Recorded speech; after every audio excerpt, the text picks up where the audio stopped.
Breaking news. స్త్రీ శక్తి పథకాన్ని మరింత సమర్థంగా అమలు చేసేందుకు ఏపీఎస్ఆర్టీసీ చర్యలు చేపట్టిందని ఆ సంస్థ చైర్మన్ కొనకళ్ళ నారాయణరావు తెలిపారు. రెగ్యులర్ డ్రైవర్ కండక్టర్ ఉద్యోగాలు భర్తీ చేసేందుకు చర్యలు చేపట్టినట్లు తెలిపారు. ఖాళీగా ఉన్న 7,673 రెగ్యులర్ పోస్టుల నియామకానికి అనుమతించాలని రాష్ట్ర ప్రభుత్వాన్ని ఆర్టీసీ కోరిందన్నారు. సీఎం చంద్రబాబు ఆదేశాల మేరకు ఎలక్ట్రిక్ బస్సులను వీలైనంత త్వరగా ఆర్టీసీలోకి తీసుకుంటామన్నారు. రిఫర్ చేయడం జరుగుతుంది. ఇదివరకు ఆర్టీసీ ఉద్యోగులకి ఈహెచ్ఎస్ ఉండేది కాదు. ఇవాళ విశ్రాంత ఉద్యోగులందరికీ కూడాను జీవితాంతం ఈహెచ్ఎస్ సదుపాయం కలగజేయడం జరిగింది. దానివల్ల ఏమవుతుందంటే మెడికల్గా రిటైర్డ్ పీపుల్కి చాలా బెనిఫిట్ జరుగుతుంది. వాళ్ళకి ఏ రకమైన వైద్యం కావాలన్నా కూడా ఈహెచ్ఎస్ ద్వారా పొందవచ్చు. అలాగే కారుణ్య నియామకాల్లో కూడా వెసులుబాటు కల్పించడం జరిగింది. కల్పించి మా దగ్గర మేము ఆర్టీసీలో ఇవ్వగలిగిన ఉద్యోగాలు డ్రైవర్ కానీ, కండక్టర్ కానీ, శ్రామిక్ కానీ ఇస్తాం. వారికి కనుక ఉద్యోగాల కన్నా ఎక్కువ క్వాలిఫికేషన్ ఉండి ఈ ఉద్యోగాలు చేసే అర్హత కనుక లేకపోతే కలెక్టర్ గారికి రిఫర్ చేయడం జరుగుతుంది.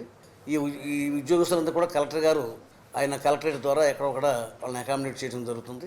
మరి మెడికల్ అన్ఫిట్ అయిన ఉద్యోగస్తులకి ఇదివరకు మానిటరింగ్ బెనిఫిట్ ఇచ్చేవాళ్ళం కాదు. ఇవాళ మానిటరింగ్ బెనిఫిట్ కూడా ఇచ్చి అంటే సెటిల్ చేయడానికి రకరకాల మార్గాలు. వాళ్ళకి ఏదైనా కుటుంబ సభ్యులకు ఉద్యోగం కావాలంటే ఉద్యోగం ఇస్తాం. వాళ్ళకి ఉద్యోగం చేసే అర్హత లేదనుకోండి, ఆ ఫెసిలిటీ లేదనుకోండి, ఈ మానిటరింగ్ బెనిఫిట్స్ ఇచ్చి అతన్ని సాటిస్ఫై చేయడం జరుగుతుంది. ఇవాళ రోజున స్త్రీ శక్తి పథకం ద్వారా ప్యాసింజర్స్ పెరిగారు. ఇదివరకు 65% ఉండేది ఇప్పుడు 90%కి వెళ్ళారు. దానివల్ల బస్సులకి స్టాఫ్కి కూడా ఇబ్బందులు ఎదురవుతా ఉన్నాయి. అయినా కూడా దీనికి ప్రత్యేకించి కొత్త బస్సులు తీసుకురావాలనే ఆలోచన ఉంది.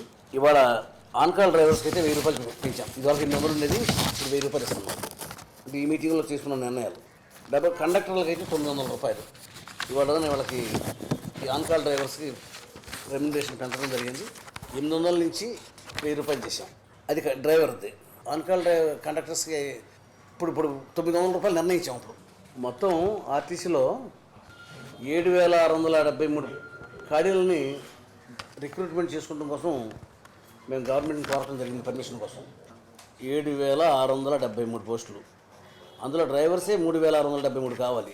కండక్టర్లు అయితే 1,813 కావాలి. ఇవన్నీ కూడాను ప్రభుత్వ అనుమతి కోసం ప్రపోజల్స్ పంపించడం జరిగింది. ఇవన్నీ కూడా ఒక్కసారి కాదు, స్టేజ్ వైజ్గా మన దగ్గర రిటైర్మెంట్ అవుతూ ఉంటారో మళ్ళీ వాటిని ఫిలప్ చేసుకుంటూ రావాలి. ఇవన్నీ కూడా రిక్వైర్మెంట్ రాబోతుంది. బస్సులు పెరిగితే దానివల్ల వాళ్ళకి ప్రమోషన్స్కి ఇబ్బంది లేకుండా వాళ్ళకి వెసులుబాటు భారీగా ఉపశమనం ఇవ్వడం జరిగింది. ఇదివరకు చిన్న చిన్న తప్పులు చేస్తే ఏదైనా పనిష్మెంట్ ఇవ్వడం జరిగేది. వాళ్ళకి ప్రమోషన్కి అడ్డంకిగా మారేది. దాన్ని కూడా ఉపశమనం కలిగించడం జరిగింది. ఇవాళ పదోన్నతులకి పనిష్మెంట్కి సంబంధం లేకుండా. Please subscribe to YK TV Network. Please subscribe to YK TV. Please watch YK News. Don't forget to subscribe YK News channel.